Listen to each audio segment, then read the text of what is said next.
Thank you for listening to this episode of the Insurance Brokers Podcast. On today's episode, we're delighted to be speaking to Ian Wainwright of Brokering.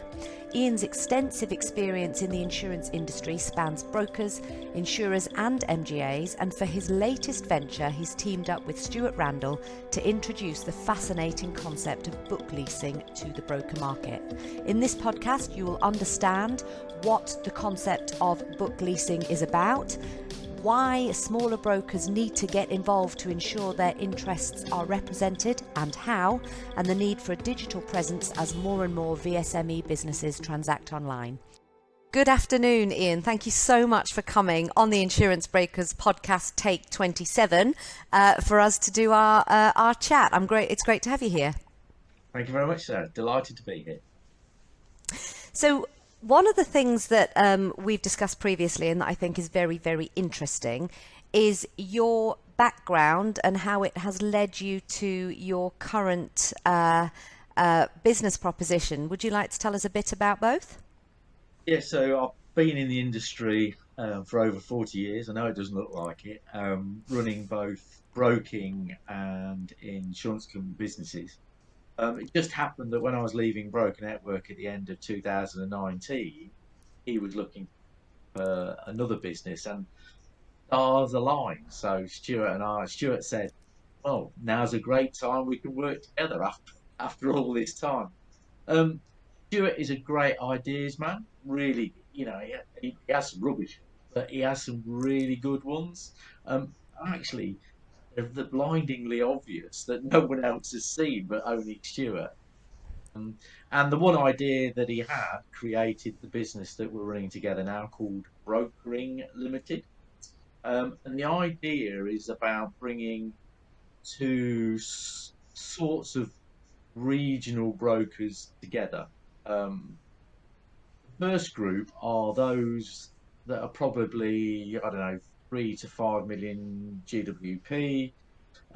Those brokers are probably in their 40s or early 50s, and have got great ambitions to probably double or treble in size before they sort of hang up their boots.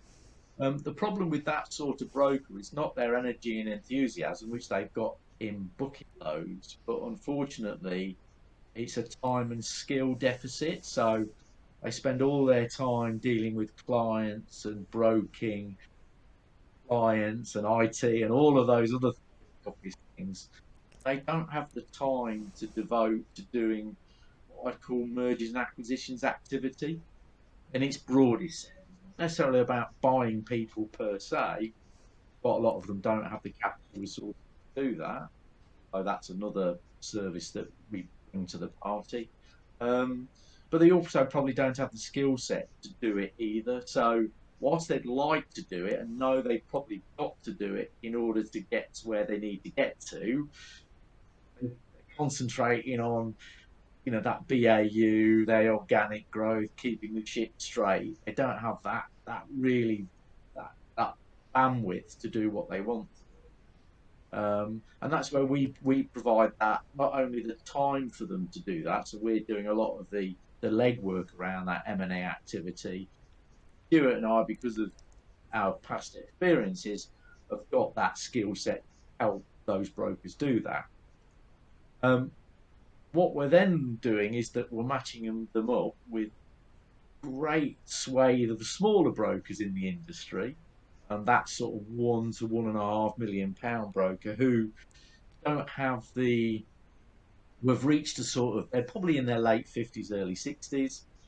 They're probably, because of the size of the GWP, and maybe they've got a bit too much personal lines there, they're off the radar of the consolidators who are very active at the moment. And this group of individuals have probably spent, I don't know, 35, 40 years in the industry. And whilst when they were 40 or 50, had got the time and the energy to work 5 or 6 days a week, they're now reaching a time in their life. And it's brought really more into focus with the last 12, 18 months of COVID. It's made people really sort of examine what they want out of life, and working 5 or 6 days a week, 10, 12-hour days, that time of life, they're going, there's got to be a better way than this. The problem is that there's probably not many people that are interested in buying them. They probably wouldn't get enough money to keep them for the next 30 years in the style that they want to become accustomed or have become accustomed to. Um, and therefore, there's a sort of they're between a rock and a hard place. So what we do is we match them up with one of the brokers that are slightly larger, that 3 to 5 million, but there's no acquisition goes on. So the larger broker doesn't have to find the capital to buy anybody. And equally, the smaller broker doesn't actually have to sell up. What they do is that they lease their client book to the slightly larger broker, which means they still own the client book. So psychologically, they still own it. They've not had to sell up, which is final end game for them, but they don't have to psychologically do that at this point in time.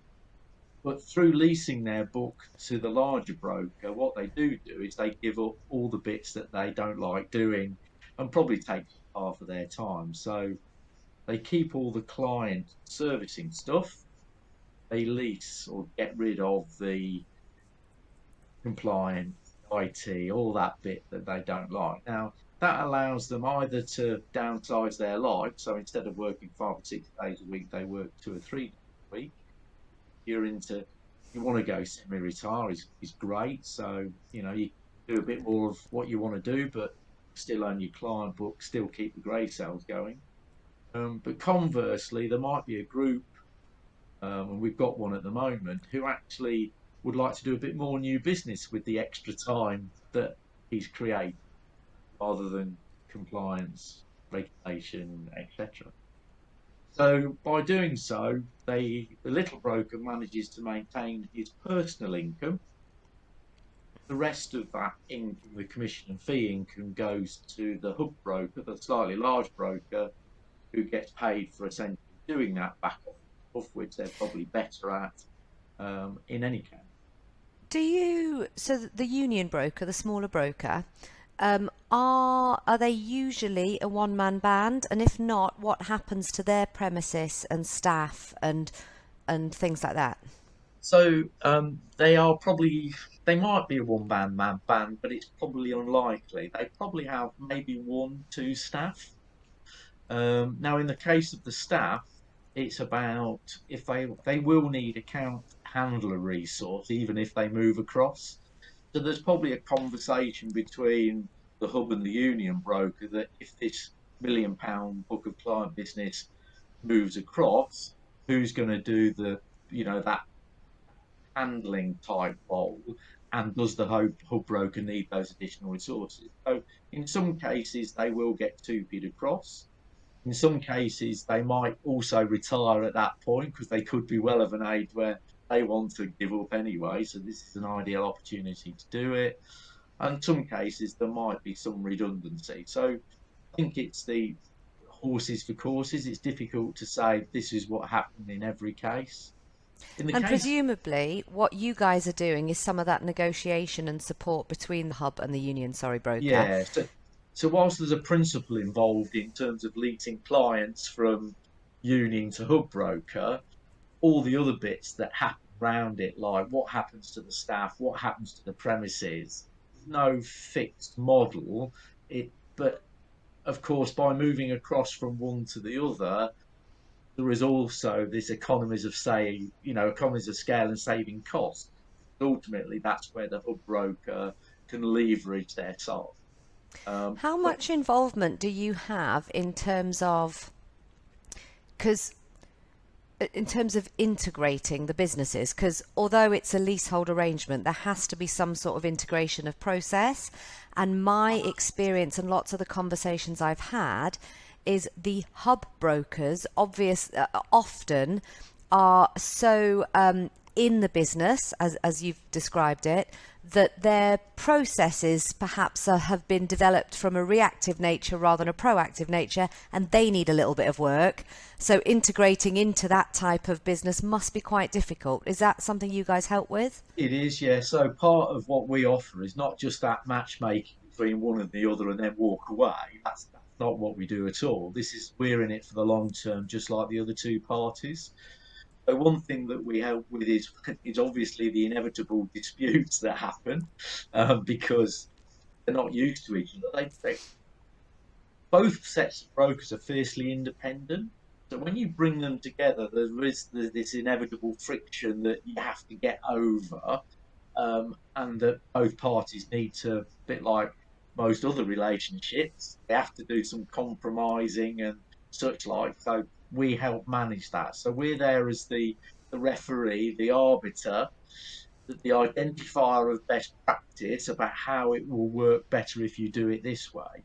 And we're not just there whilst we do that integration, actually, we're there for the continuation of the relationship, because again, in 12 months' time, there'll be an issue that sets them both off, and we have to then go in and go, guys, look, you just need to, it's through the eyes of the other person and compromise. But So there's also, a you're right, negotiation there is aspect. there's a huge negotiation bit, really.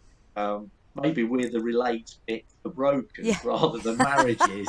That's Just your how USP, relate it for is. brokers. It's just going. And Stuart and I have been in the business for 40 years in the industry, and we've seen this so many times. And it's just people taking a step back, going, "Come on, it's not the end of the world. There is a bit of compromise here, and we can all work together." You're right. The other part of it is integration. So Stuart and I have done acquisitions of other businesses in the past, both big and small, and actually sometimes the larger businesses in the integration is easier because there's less emotional baggage. The issue with the union and the hub brokers is that huge amounts of emotion because it's their babies. When you buy an insurance company or a very large broker, they're just corporate entities, and there's interestingly less emotional attachment. Whereas in the smaller cases, huge amounts of that, and it's getting beyond that emotional attachment where actually this is the best thing. Yes, so we're there to help that integration, whether that's one set of compliance or regulatory process as opposed to another, about systems, the IT systems, the transfer of data, all of that sort of thing, which we help both sides do, because quite right, not only will they think that they're in the right, that default position, but also they sometimes don't have the time to do it. They're both time poor, and Stuart and I are there to help that time bit, really, which is the problem with all regional brokers and M&A activity. It's always a time thing as much as a Don't think skill it's thing. necessarily M&A activity. Our experience is very much it being a time and resource constraint in terms of some of the management processes, some of the strategic direction, planning, implementation of marketing, all of that kind of stuff. A lot of businesses actually outside of the insurance industry, it's reactive because that's how things, it's just how things happen. And then it's very rare you get time to step back and go, I'm going to put a proactive hat on here, and what do I need to change? Which processes have friction? Where could I be more efficient? And all of that kind of stuff. So I don't think it's just M&A and activity or just insurance brokers, to be honest.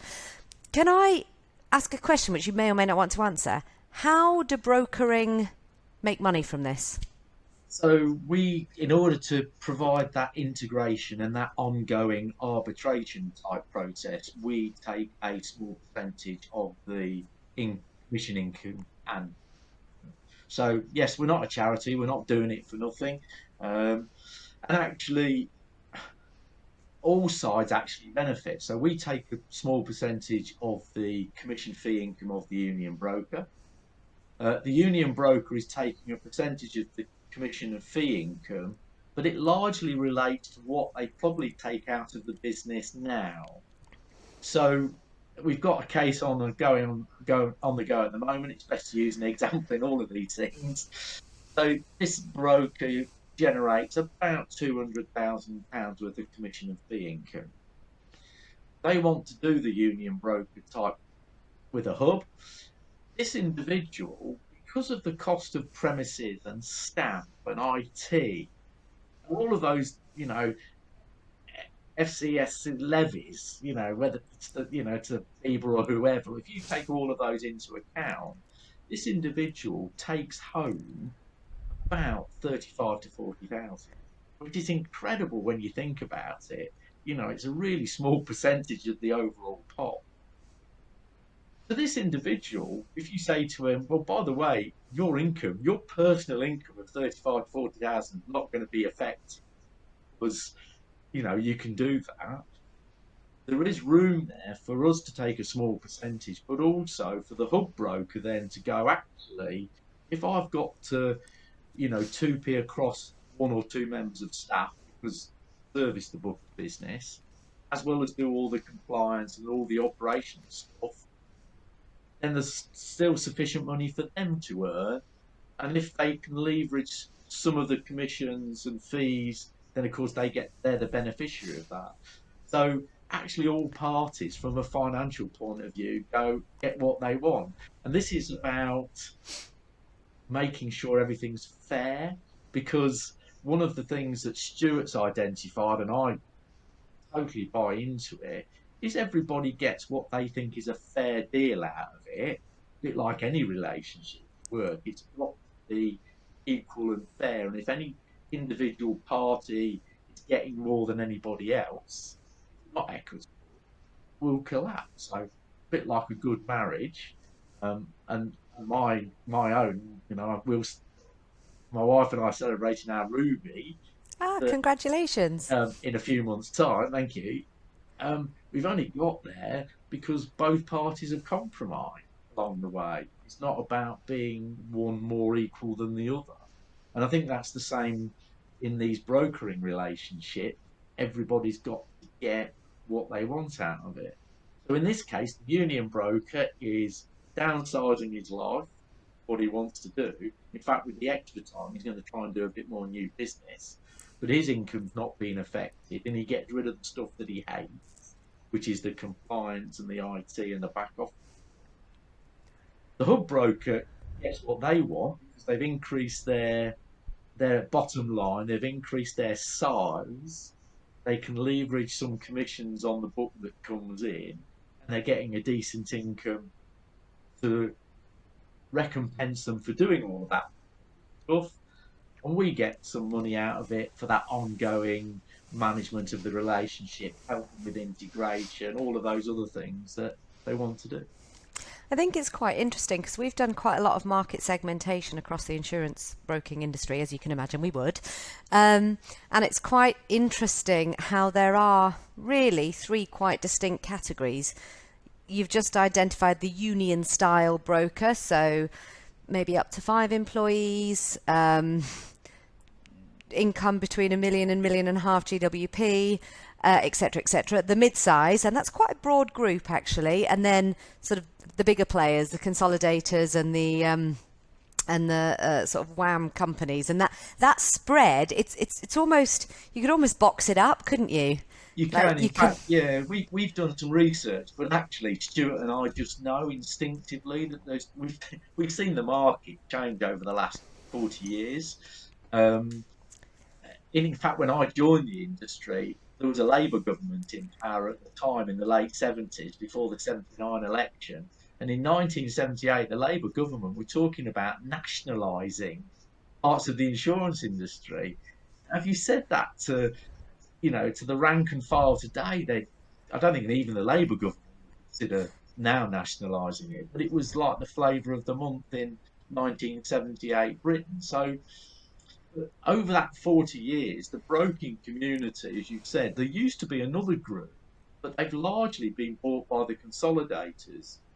So there was sort of there was the national brokers, and there weren't consolidators 40 years ago, but there was the national brokers and the consolidators. You tend to put those into the same sort of group.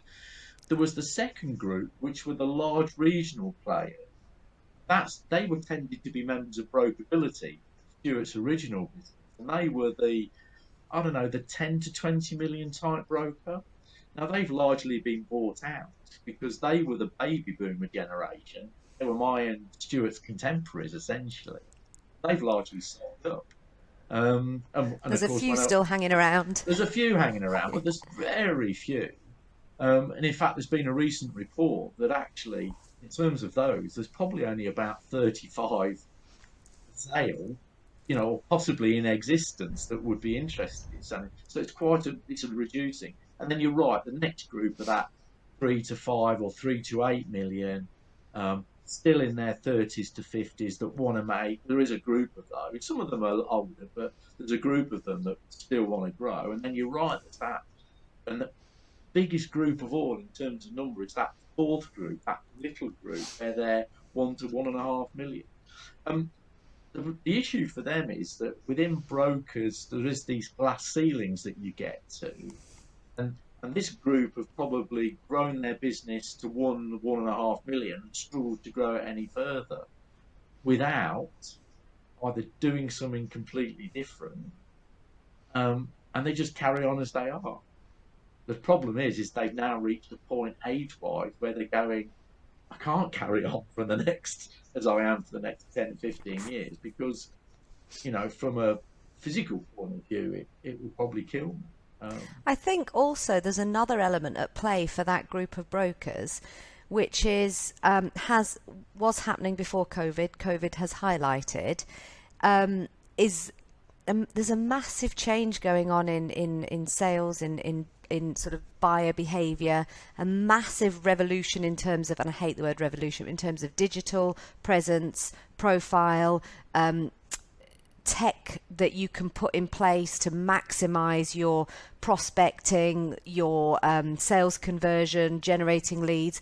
And all of that stuff requires expertise that is ever changing on a daily basis and time to really look at it and implement. And the winners out of any industry are going to be the ones that can embrace that, or bring someone in to embrace it for them. And where you've got sort of non-engagement with that change in the world, that's sort of also playing a part in this. Do you agree? Yeah, definitely. In that smaller broking, they're in they're in a pincer movement, essentially. So on one side, you've got that changing customer profile, or the way that customers buy insurance, and most of their customers will be in the S of SME. So they'll be the small ones. They won't have many big customers, if at all. They might have a couple of larger customers, the more M in the SME. But their smaller customers, the newer smaller customers, will tend to be buying on stuff online. Um, Although research would say even the smaller customers still prefer that advisory type insurance, but there is still a group that, so they're under pressure on that side from the tech revolution and the how people buy business. Then on the other side of the pincer movement is the compliance. So if you go back 20 years, there was very little compliance in terms of the way that insurance was sold. That's where this generation comes from. They're now having to, record in microscopic detail what they do and how they do it. So this group, this generational group, who again are in that, as I said, that late 50s and 60s, are being caught between these two pincers, and it's getting increasingly difficult for them. So they're finding it difficult to devote time and energy, particularly when they don't understand the tech revolution very well. I hold my hand up because I'm not the same generation as my children, who are fully, in their mid 30s and are fully immersed into that. And they're also struggling with the compliance regime, which they're having to do the same as what a national broker would do, with very limited resources and not the skill set. In larger brokers, they have full-time compliance officers because of, the plethora of regulation that they need to tick. So you're right. It's from a mindset point of view, they struggle, but also from a time and energy and whatever to do it. So I do feel for them, because what they It's a enjoyed was 20 years ago. It's not what they enjoy now. Well, it's a difficult sort of dilemma, and again, I don't think it's bespoke to insurance brokers, although the compliance aspect certainly. But the VSME, as a general rule, struggles with some of this reactive resource issue, because as a small business, and I'm speaking as a small business myself, we've got 5 of us in the office. We've got, every different hat we wear, and we all wear multiple hats. And I'm very lucky that I've got a very supportive team. But it's the same problems that happen for VSMEs all over. And unless you are so strict with your Monday's a management day, management and strategy, and there are no meetings, and we do nothing but talk about where the business is going and how we're going to get there. And that's quite a difficult thing to do once you've got multiple clients and you're balancing client work as well. One of the things that I found really interesting, so my co-director, David Rothall, who I think you know because he has also been in the insurance broking market for all of the various consolidators, etc., for 40 plus years, we were having a conversation about some research he did in one of his previous roles. And that was about this sort of the shift in the bar. So if we think back to Direct Line and how that basically revolutionized the personal lines market and set a bar here for online sales, and that bar's just creeping incrementally, because I buy my insurance online. I wouldn't dream of going to a broker for my 3 businesses. I don't need to. There are packages that fit exactly what I need, how I need it. And that VSME, one-man band, tradesman, the bar's just creeping up slightly, So you're also competing with that kind of change in the marketplace. Well, it's a bit like, it's slightly hypocritical, actually, of particularly large organisations like the CBI and particularly local and national government, where they go, we want the high street to stay as it is. So we want people locally, buy locally of little SMEs, because, according to one Frenchman, we're a nation full of shopkeepers. And actually, the UK is a nation full of micro, not small businesses, of micro businesses. Because actually, we all like running our own business. I think it's very much in our Anglo-Saxon nature. I don't know what there is, a psychological thing about it. The problem is that the government and society does not make that very easy, because whilst on one hand you'll hear people going, "Oh, I'd like the high streets. I'll buy from you." You won't. They'll go online and buy like everybody else because it's easier and cheaper. And then in addition, the government then adds a layer of regulation to everybody, which means that actually the micro and the small businesses just cannot exist. Not only because they can't compete with the large in terms of price, but also the compliance regime is exactly the same. So you're almost setting them up to fail. I don't know how little businesses survive. But if you ask any customer, any person in the UK, would they like to buy from a great PLC conglomerate? Would they like to buy from their local SME? You know what? They'll buy from my local SME. So just to give you an example, I got bought a bottle of gin. I'm not a big gin drinker at all. I got bought a local bottle of gin from our local distillery. 2 guys that started in a garage that now have an industrial unit. It is really nice stuff. And some friends bought it. They could buy it online. It was in COVID. The guy delivered it to my door. He knocked on the door, put it down, waited for me to pick it up. I said, "Oh, this is interesting. You do it locally." He did, and he stood there. I asked him, I was so interested. We chatted for the next 45 minutes. I'm sure he had a load of other deliveries to do because he was running the business. He was delighted, and I was delighted as well, to have a conversation about him, his business, how he got things, what his plans were. It was just such a nice. It wasn't like I was in a shop. It was a nice, personal buying experience.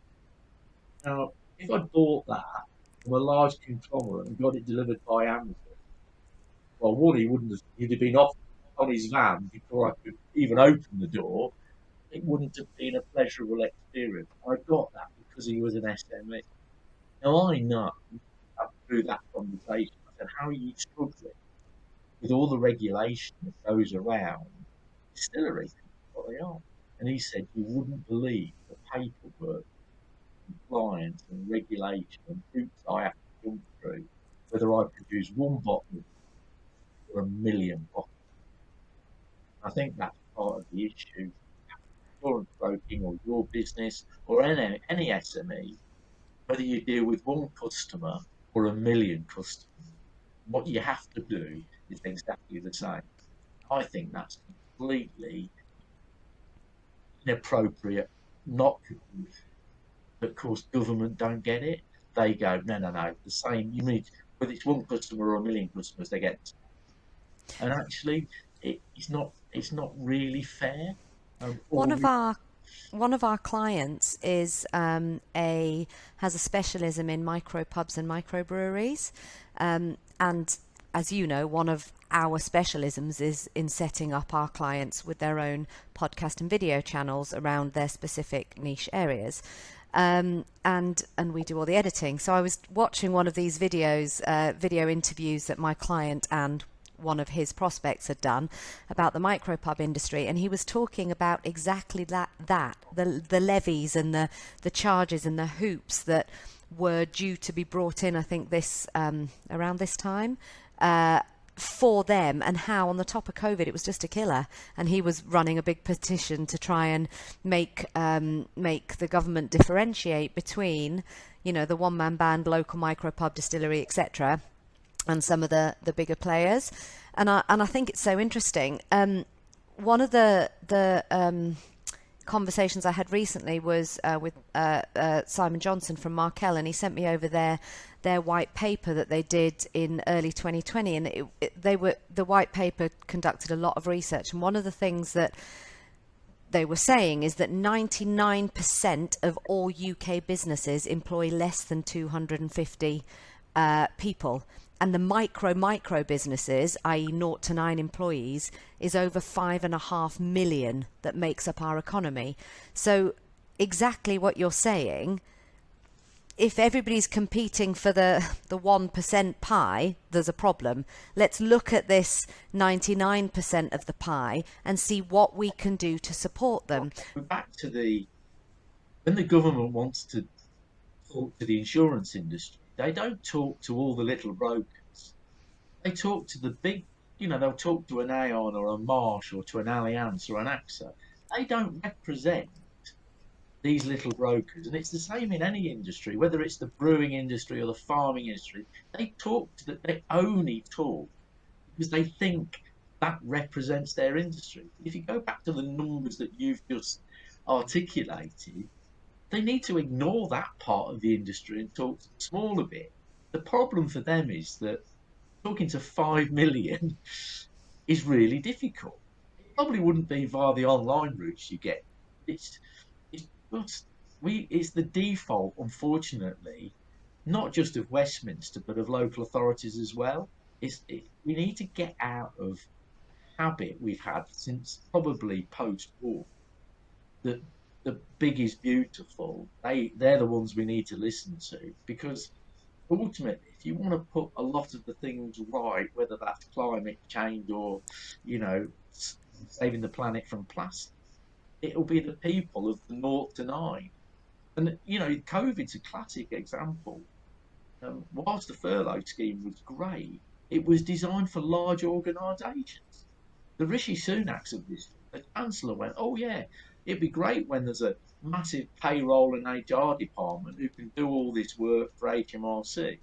But when you loaded it onto a business that had 9 employees that had to do it themselves, it was horrendous.